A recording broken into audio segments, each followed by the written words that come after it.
오늘 우리가 받을 말씀은 에베소서 1장 20절에서 22절까지의 말씀입니다. 구약 성경 에베소서 1장 20절에서 22절까지의 말씀입니다. 제가 봉독하겠습니다.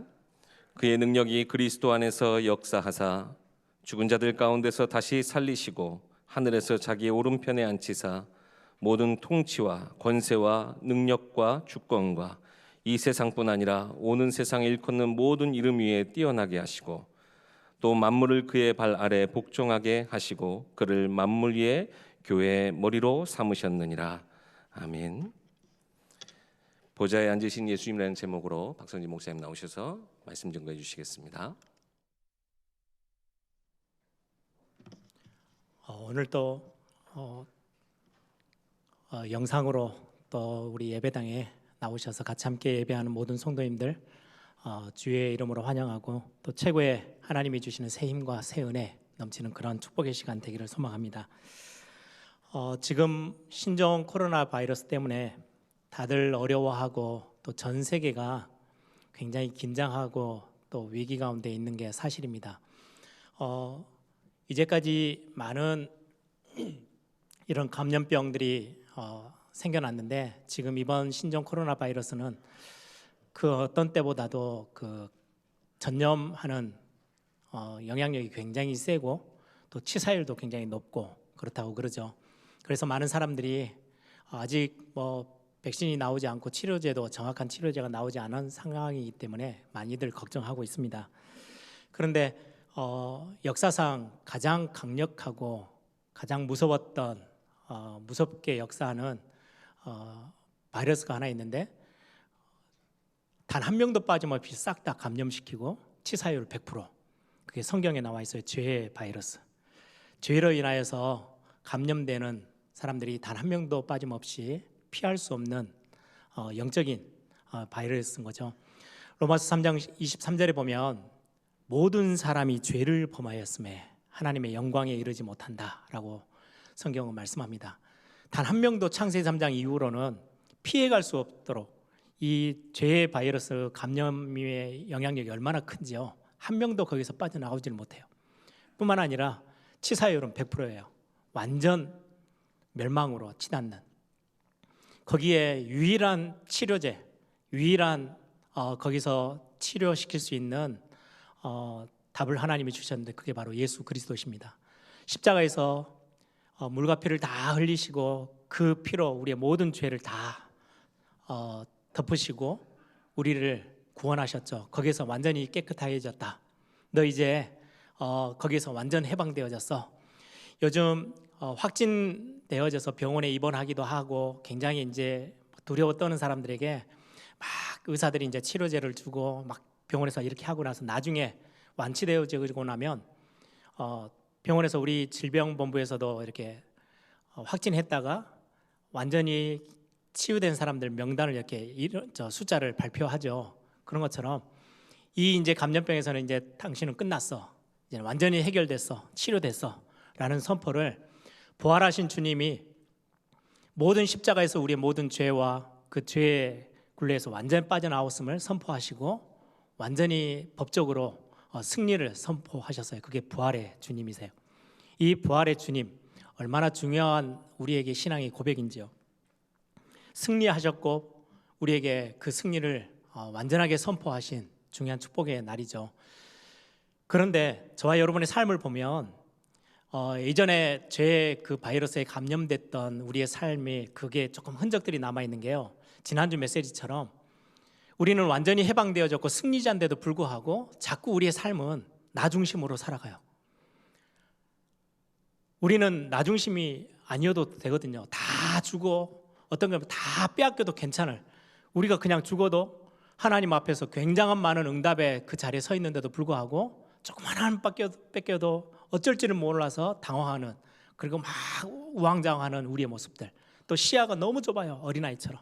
조그마한 문제 하나 왔는데 문제가 오면 이 뒤에는 하나님의 계획이 있고 이 문제는 이것 때문에 내가 망하는 백성이 아니야. 나는 언약 백성이야. 이렇게 딱 든든하게 시야가 굉장히 영적인 시야가 넓어야 되는데 넓지 못해요. 좁아요. 막 작게 보고 작은 문제 하나에도 막 흔들리고 그 정도가 아니고 우리에게는 영원한 생명과 미래 완전한 보장되어 있는 축복들이 주어져 있는데도 불구하고 우린 자꾸 땅의 것만 바라봐요. 당장의 현실만 바라보고 흔들려요. 그래서 하나님은 말씀을 우리를 예배자리로 부르셔서 말씀을 주시면서 우리를 치유하시고 자꾸 회복시키시죠. 아니야, 너는 승리자야. 너는 해방되어졌어. 그 어떤 죄도 너를 얽매일 수 없어. 죄가 너의 앞에서 왕노릇 할 수 없어. 너는 그리스도 앞에서 십자가 앞에서 완전히 해방된 사람이야. 끝났어 라고 우리에게 부활의 주님이 날마다 선포하고 계세요. 우리의 삶에 자꾸 이렇게 흔들리는 그 죄의 흔적들 때문에, 그 죄의 바이러스의 흔적들 때문에, 감염됐던 흔적들 때문에 힘들어할 때마다 저와 여러분에게 하나님이 주신 굉장히 중요한 신앙생활의 비밀이 있어요. 그게 믿음을 선언하는 거예요. 믿음을 고백하는 거예요. 그게 신앙 고백입니다. 지금 사도신경 우리의 신앙 고백들을 가지고 함께 말씀을 나누고 있습니다. 오늘도 여러분들이 그냥 단순하게 예배 때 함께 암기하는, 암송하는 내용이 아니고 저와 여러분의 신앙의 실제적인 고백이 되어지고 믿음의 선포가 되어지기를 축원합니다. 오늘 우리가 같이 함께 살펴볼 신앙 고백의 한 줄이 하늘에 오르시어 전능하신 아버지 하나님 우편에 앉아 계시다가, 이 구절이에요. 오늘 같이 함께 말씀을 좀 살펴보려고 합니다. 성경에 보면 부활하신 주님이 승천하셔서 하늘에 오르셔서 하나님 보좌 우편에 앉으셨다라는 것들을 성경은 그렇게 말씀해요. 마가복음 16장 19절에 보니까 주 예수께서 말씀을 마치신 후에 하늘로 올려지사 하나님 우편에 앉으셨느니라. 마가가 그렇게 기록했죠. 에베소서 1장 20절, 오늘 본문에도 보면 20절에도 보면 그의 능력이 그리스도 안에서 역사하사 죽은 자들 가운데서 다시 살리시고 부활케 하시고 하늘에서 자기의 오른편에 앉히사. 히브리서 1장 3절에도 동일한 말씀이에요. 이는 하나님의 영광의 광채시요 그 본체의 형상이시라. 그의 능력의 말씀으로 만물을 붙드시며 죄를 정결하게 하시는 일을 하시고 십자가에서 모든 우리의 죄를 다 정결케 하시고 높은 곳에 계신 지극히 크신 이의 우편에 앉으셨느니라. 예수님의 승천을 성경에서는 그렇게 말씀하고 계세요. 히브리서 12장 2절에도 믿음의 주요 또 온전케 하시는 이인 예수를 바라보자. 그는 그 앞에 있는 기쁨을 위하여 십자가를 참으사 부끄러움을 개의치 아니하시더니 하나님 보좌 우편에 앉으셨느니라. 성경에 나오는 구절이죠. 그런데 지난번에도 말씀같이 나눴던 것처럼 우리의 신앙 고백, 사도신경을 우리의 신앙 고백으로 우리 개혁교회가 같이 함께, 특히 한국교회가 함께 우리를 고백으로 삼고 있어요. 그런데 지난번에도 말씀드린 것처럼 성육신, 성령으로 이 땅에 오셨던 그 사건, 그리고는 3년을 완전히 건너뛰어요. 3년의 공생의 사건, 거기서 기적을 일으키시고 죽은 자도 살리고 병든 자를 고치고 귀신을 쫓아내시고 수많은 기적과 이적을 이루셨는데도 불구하고 그 고백은 없어요. 그 달랑은 없어요. 그리고는 십자가에 죽으시고 3일 만에 부활하셨다. 그리고 승천하셨다. 그러면 굉장히 중요한 지금 신앙의 고백의 핵심들을 지금 나열하고 있는 거죠. 그러면 하늘 보좌에 앉으셨다. 우리는 그냥 지나가는 문구일 수 있는데 중요하기 때문에 우리의 신앙 고백으로 지금 우리가 같이 함께 하는 거예요. 우리는 자꾸 신앙 생활을 하며 있어서 하나님이 우리에게 응답 주시고 내 병 좀 고치고 내가 좀 이렇게 문제가 왔는데 문제가 해결되어지고 하나님이 역사하셔서 막 이렇게 응답받고 우리는 거기에 엄청 치중해서 신앙생활을 해요. 그런데 신앙 고백 사도신경의 안에는요 그 내용이 없어요. 예수님의 공생의 생활은. 우리가 가끔 이순신 장군 뭐 이렇게 세종대왕 이렇게 하면 세종대왕이 어디 가서 뭐 국밥 한 그릇을 먹었더라. 이거를 우리가 국사 시간에 배우질 않아요. 왜요? 중요하지 않거든요. 세종대왕 그럼 제일 떠오르는 게 뭐예요? 한글을 창조를 했어요. 만들었어요. 그렇죠? 이순신 장군 그러면 어디 가서 누구를 만났고 별로 중요하지 않아요. 중요한 거는 싹 다 빼요. 중요한 건 뭐예요? 거북선 만들어서 전쟁에서 승리한 사람. 그거 기억하면 돼요. 시험에는 어디 가서 누구를 만나가지고 밥 한 끼 먹었다 이거 절대 시험에 나오지 않아요. 왜요? 그게 중요한 게 아니거든요. 우리의 신앙 고백의 중요한 지금 핵심들을 딱 지적하는데 성육신, 그리고 십자가 사건, 부활 사건, 그리고 승천하셔서 보좌에 앉으신 주님. 그랬을 때는 이 보좌에 앉으셨다, 하늘에 승천하셔서 보좌에 앉으셨다. 이건 굉장히 중요한 신앙의 고백이겠죠. 우리의 실제 신앙생활, 우리의 삶의 영역에 굉장히 중요한 부분입니다. 오늘 이것들을 놓치지 않고 한번 같이 살펴보기를 바랍니다. 그러면 승천하셔서 하늘 보좌에 계신 주님, 오늘 제가 제목을 보좌에 앉으신 예수님 이렇게 제목을 정했는데요. 이분은 그럼 보좌에 앉으셔서 뭐 하시느냐? 공생에 그리고 십자가 사건이 너무 힘드셔가지고 이제는 다 끝냈으니까 좀 쉬어야 되겠다, 쉬고 있는 모습이 아니에요. 어떤 분은 장난말로 우리 신학교 다니면서 그런 이야기를 하거든요. 보좌에 앉으셔서 지금까지 계속 2000년 동안 앉아 계시면 허리도 아프실 건데 뭐 그런 이야기를 하는데, 그런 쉬고 일을 아무것도 안 하시고 그냥 계신다? 이런 의미가 아니에요. 그러면 신앙 고백에 들어가 있어야 될 이유가 없겠죠. 굉장히 중요한 의미가 있어요. 영적인 사실. 앉으셨다, 여기 보면 예수님이 보좌에 앉으셔서 그냥 쉬고 놀고 계신 게 아니고요, 이 땅에 그리스도로 오셔서 세 가지 직분의 사역을 하셨어요. 그렇죠? 제사장 사역, 참 제사장, 참 대제사장 되셔요. 그리고는 참 선지자, 참 왕, 이 사역을 하시고 완전히 이루시고 승천하셔서 보좌에 앉으셔요. 그리고는 끝났다, 손 다 털고 그냥 끝내고 계시는 게 아니고 여전히 그 사역들을 우리 가운데서 지금 하나님의 구원의 축복 속에 들어온 저와 여러분을 위해서 지금도 그 사역들을 하고 계세요. 대제사장으로서. 그래서 성경에 보좌에 앉으신 예수님을 대제사장으로 설명하고 계세요. 앉아 계신다라고 했을 때는요, 성경이 굉장히 재미있는 표현을 하고 설명하고 계세요. 히브리서 10장 11절 12절에 보면 제사장마다, 구약을 설명해요. 지금 제사장마다 매일 서서 섬기며 자주 같은 제사를 드리되 이 제사는 언제나 죄를 없게 하지 못하거니와. 구약의 지금 제사장들이 매일같이, 그리고는 이게 단번에 이 모든 죄가 다 끝나지 않아요. 매번 반복한 제사를 드려야 돼요. 대속죄를 우리 같이 함께 말씀을 나눴었죠. 그건 1년에 한 번씩 매번 반복돼야 돼요. 대속죄를 한번 끝나고는 야 이제 끝났다, 그게 아니에요. 매일같이 또 매년 같이 함께 이거를 반복돼요. 왜요? 죄가, 우리가 죄 짓고 나면 또 하고, 또 죄 짓고 나면 또 가서 속죄제 드리고, 또 우리는 매번 희생제물을 드려가면서 하나님 앞에 이 죄 문제를 해결해야 돼요. 그래서 제사장마다 매일 서서, 그래서 예전에 그 구약의 내용을 보면 성소에 물두멍은 어떻게, 불은 어떻게 피고 막 다 설명해요. 거기에 딱 하나가 없어요. 의자가 없어요. 제사장이 앉아서 쉴 수 있는 공간이 없어요. 계속 서서 일하는 거예요. 그런데 오늘 이 구약의 제사장하고 비교되어지는 설명을 합니다. 12절에 오직 그리스도는 죄를 위하여 한 영원한 제사를 드리시고 하나님 우편에 앉으사. 더 이상 이제는 반복할 필요 없이 단번에 한 번의 영원한 제사, 희생 제물이 되어져서 우리 죄 문제를 단번에 다 끝내셨대요. 더 이상 반복이 필요 없어요. 단번에 완전히 완성하셨어요. 우리의 모든 죄 문제를 다 끝내셨다. 그리고는 이제 앉으셨다. 그런 의미가 이 본문 안에도, 우리 신앙 고백 안에도 들어있어요. 또 하나, 대제사장이라고 표현됐죠. 진짜 중요한 내용은 히브리서 4장 14절에서 16절에 나옵니다. 그러므로 우리에게 큰 대제사장이 계시니 승천하시니 곧 하나님의 아들 예수시라. 우리가 믿는 도리를 굳게 잡을지어다. 우리에게 있는 대제사장은 우리의 연약함을 동정하지 못하실 리가 아니요.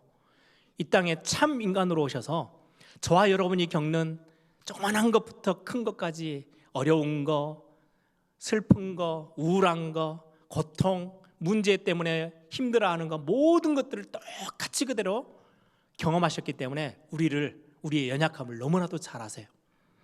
우리의 연약함을 동정하지 못하실 리가 아니요 모든 일에 우리와 똑같이 시험을 받으신 이로되 죄는 없으시니라.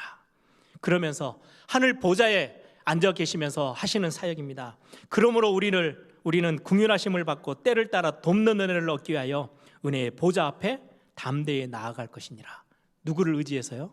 대제사장 대신 하늘 보좌에 계시면서 우리가 은혜의 보좌 앞으로 나아오도록 계속해서 대제사장의 사역들을, 중보의 사역들을 감당하고 계세요.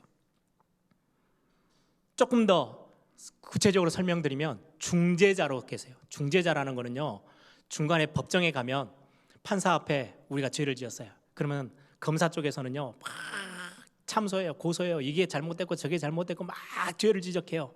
그러면 저를 대신해서 옆에서 누가 해요? 변호사가 변호하는 거예요. 성경을 보세요. 계시록 12장 10절에 보니까 사단은 형제들을 참소하는 자, 그것도 언제예요? 밤낮으로 참소한대요.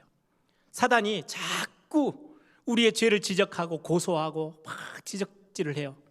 그때 요한일서 2장 1절에 성경은 말씀해요. 나의 자녀들아, 내가 이것을 너희에게 쓰면 너희로 죄를 범하지 않게 하려 함이라. 만일 누가 죄를 범하여도 우리 아버지 앞에서 우리에게 대언자가 있으니 곧 의로우신 예수 그리스도시라. 보좌에 앉으셔서 놀고 계신 게 아니에요. 쉬고 계신 게 아니에요.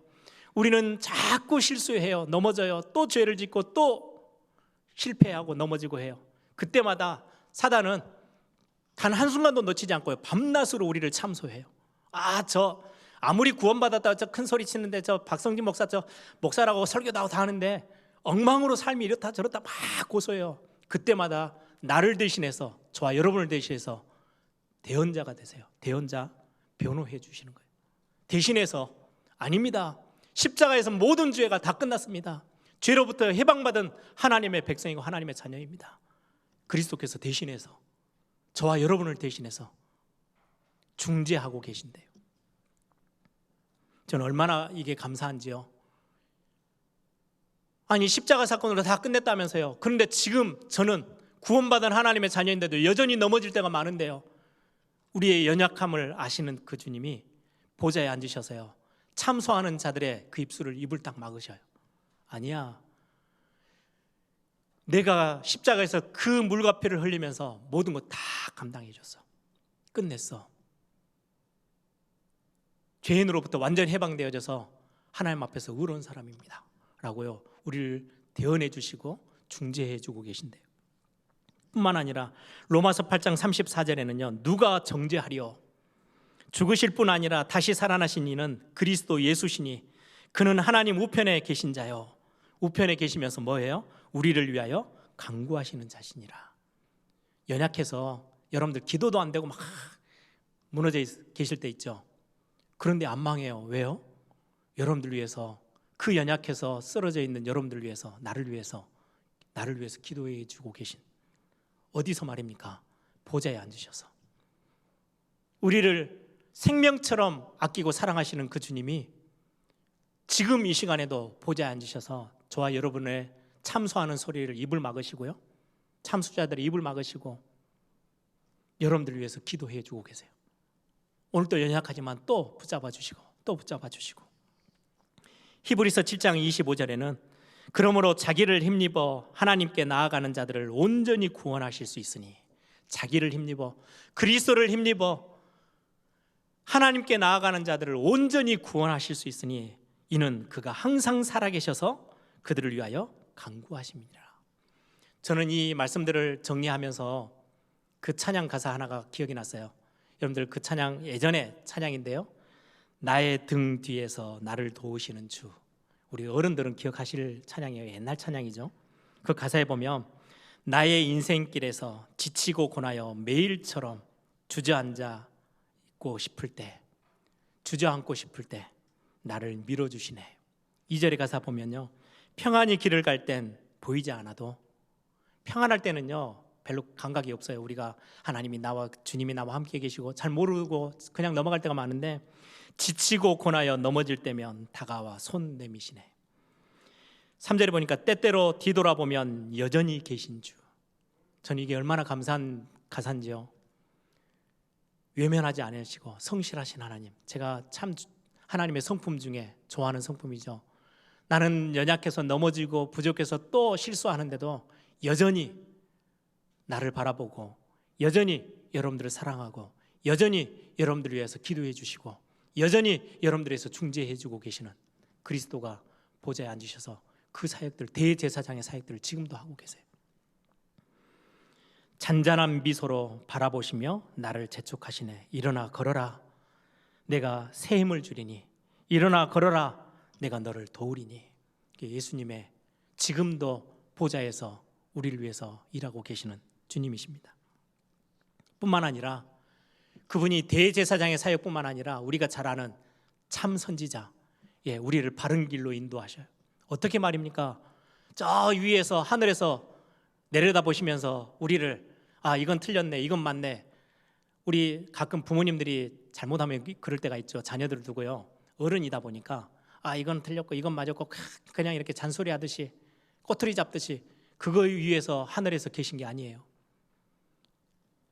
요한복음 14장 18절에 내가 너희를 고아와 같이 버려두지 아니하고 너희에게로 다시 오리라. 우리를 고아처럼 구원받았는데 어찌할 바를 몰라서 헤매는 그런 신앙생활, 그런 삶으로 두지 않고 우리에게 다시 오신대요. 어떻게 말입니까? 요한복음 14장 26절에 보혜사, 곧 아버지께서 내 이름으로 보내실 성령, 그가 너희에게 모든 것을 가르치고 내가 너희에게 말한 모든 것을 생각나게 하시리라. 성령으로 함께 우리 안에 들어와 계시겠대요.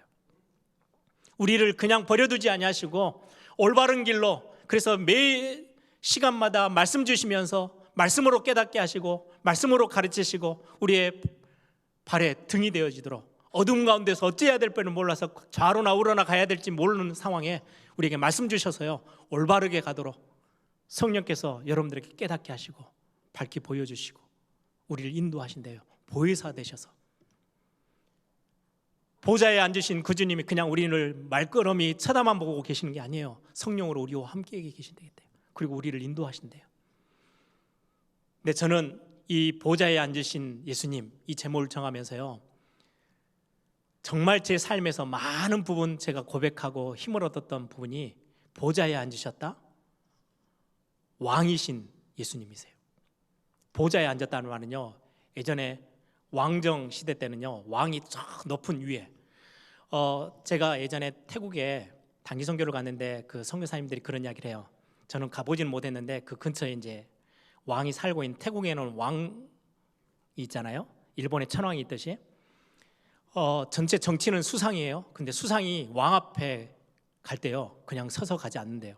태국에서는 발로 무릎으로 기어가지고 머리도 들지 못하고 저 앞에 저 높이 앉아있는 왕에게, 지금 21세기에도. 근데 예전에는 어떻겠어요? 왕이 앉는 그 보좌, 어마어마한 권위와 어마어마한 힘이 막강하게 보여지는 자리죠. 오늘 본문에 우리가 신앙 고백하는 게 하나님 보좌 우편에 앉으셨다, 그 내용이에요. 하이델베르크 교리문답 50문항에 보면요, 질문합니다. 그리스도께서 하나님 우편에 앉으셨다는 것이 덧붙여진 이유가 뭡니까? 우리가 신앙 고백도 하고 성경에 그냥 하나님이 승천하셨다 이렇게 하면, 예수님이 죽으시고 부활하셔서 승천하셨다 하면 되는데 보좌에 앉으셨다라고 표현한 그 이유가 뭡니까? 라는 설명이 질문이에요. 그 질문에 답을 이렇게 합니다. 그리스도께서 하늘로 올라가시어 그곳에서 교회의 머리로서 당신 자신을 나타내시며 당신을 통하여 성부께서 만물을 다스리신다는 사실을 보여주십니다. 만물을 다스리시고 교회의 머리가 되신대요. 우리 나용화 목사님이 쓰신 저서한 웨스터민스터 신앙고백서, 여러분들 우리 중직자들에게도 꼭 읽으라고 필독서로 나눠드린 책 있죠. 보시라고. 그 웨스터민스터 신앙고백서 대요리 문답 54문에 보면 질문합니다. 그리스도는 하나님 우편에 앉아 계실 때 어떻게 높아지십니까? 하나님 우편에 앉아 계신다 했을 때 답이 그렇습니다. 하나님이자 사람이신 그리스도는 거기서 성부 하나님께 나아가 최상의 은총을 얻으시고 더불어 충만한 기쁨과 영광 및 하늘과 땅에 있는 만물에 대한 권세를 얻으셨습니다. 통치자가 되셨다는 거예요. 만물을 다스리시는. 또한 자기의 교회를 모으시고 보호하시며 저희들의 원수들을 정복하시고 자기의 일꾼들과 백성들에게 은혜와 은사와 은혜를 공급하시며 저희들을 위하여 중재하십니다. 중보하고 중재하고 계신대요. 보좌에서. 여러분 빌립보서 2장 9절에서 10절에 보니까요, 이러므로 하나님이 그를 지극히 높여 모든 이름 위에 뛰어난 이름을 주사 하늘에 있는 자들과 땅에 있는 자들과 땅 아래에 있는 자들로 모든 무릎을 예수의 이름에 꿇게 하시고, 보좌에 앉으셨다는 것은요, 참 대제사장이 되셔서 저와 여러분의 모든 죄의 문제, 사단의 문제, 영적인 모든 지옥 권세를 싹 다 끝내시고 이제는 끝났다. 그리고는 자꾸 끝났는데도 불구하고 저와 여러분의 실수 때문에 참소하는 자들 앞에 그들의 입을 막으시고 우리를 중재하시고 여러분들을 하나님과 우리 사이에 중보자로 쓰셔서 기도해 주시고 우리를 인도하시고 그 긍휼하심을 얻도록 지금도 일하고 계시는 주님 뿐만 아니라 지금도 보좌에 앉으셔 계시면서도 성령으로 지금 저와 여러분의 삶에 실제로 들어오셔서 우리를 인도하고 계시고 말씀 깨닫고 말씀 따라 살아가도록 우리를 도우시는 보혜사 성령, 그 사역들을 하세요. 그뿐만 아니라 왕 되신, 만왕의 왕 되신 그 주님이 우리의 삶에 또 교회 앞에 머리가 되시고 우리의 삶에 참된 통치자가 되신다고 말씀하고 계십니다. 빌립보서 3장 21절에 그는 만물을 자기에게 복종하게 하실 수 있는 자다. 성경 그렇게 말씀해요. 에베소서 1장 10절에는요 하늘에 있는 것이나 땅에 있는 것이 다 그리스도 안에서 통일되게 하신다. 마태복음 28장 18절에는 하늘과 땅의 모든 권세를 가지신 분이다. 어마어마한 권세자예요. 이분이 교회의 머리가 되시고 저와 여러분의 삶의 참 주인, 참 통치자 되신다는 거예요. 이거 고백하는 게 우리의 신앙 고백이에요. 그냥 단순하게 하늘에 오르시어 전능하신 아버지 하나님 우편에 앉아 계십니다, 이게 그냥 쑥 지나가는 신앙 고백이 아니고요, 엄청난 영적인 답들이 여기에 들어있죠. 여러분, 교회의 머리가 되셔요. 이 만왕의 왕 되신 이 어마어마한 모든 이름을 발 아래 완전히 복종시키시는 그분이 교회의 참된 주인이시고 머리시래요. 지금의 세계교회, 한국교회의 가장 연약한 부분이 사실은 이거거든요. 이거 회복해야 돼요. 많은 분들이 그렇게 설명하는 분들이 있더라고요. 우리 담임 목사, 이렇게 목회자들을 보고 목자고 우리 성도님들은 양이다. 틀린 이야기라고 생각해요. 목자는 그리스도가 목자세요. 양은 저와 여러분들이에요. 그러면 목회자들은 뭐 하는 거냐? 담임 목사는 뭐 하는 거냐? 여러분들 양무리를 끌고 가는 목자가 가끔 이렇게 영상 같은 거 보시면은요, 양이 저 반대쪽으로 어디 삐져나가면요 쫓아가서 막 양을 양무리 안으로 몰고 들어오는 개가 있어요. 양을 치는 개. 목자 옆에서 심부름하죠. 엄청 바삐 뛰어다녀요. 이리 갔다 저리 갔다. 목자를 도와야 되니까. 저는 목회자들이 해야 되는 사역이 그거라고 생각해요. 그렇다 그래서 목회자들을 보고 뭐 개 같은 뭐 이렇게 이야기하시면 절대 안 되겠죠. 목회자가 교회의 창업자, 내가 주인, 그럼 교회는 무너집니다. 교회는 힘이 없어집니다. 지금의 한국교회, 세계교회가 진짜 회복해야 될, 진짜 개혁해야 될, 모든 장로님들 다 당회로 모여서 교회의 머리는 주님이십니다. 정말 하나님이 원하시는 그 사역 앞에 우리가 순종하겠습니다. 이리 돼야 교회가요 빛을 발하는 거예요. 오늘 예배소서 1장 20절에서 22절에도 보면요, 그의 능력이 그리스도 안에서 역사하사 죽은 자들 가운데서 다시 살리시고 하늘에서 자기의 오른편에 앉히사 모든 통치와 권세와 능력과 주권과 이 세상뿐 아니라 오는 세상에 일컫는 모든 이름 위에 뛰어나게 하시고, 22절에 또 만물을 그의 발 아래 복종하게 하시고 그를 만물 위에 교회의 머리로 삼으셨느니라. 그리스도께서 교회의 머리가 되시고 교회의 주인 되신대요. 교회다운 교회가 뭐냐? 중직자들이, 장로님들이 목회들과 함께 목사를 탁 당회를 모여요. 주인이 누구냐? 우리의 생각대로는 내 의견이 제시했는데 이것대로 안 된다고 거기서 갈등하고, 이게 아니고요, 주인은 그리스도예요. 우리는 거기에서 심부름하는 심부름꾼들이에요. 일꾼이에요.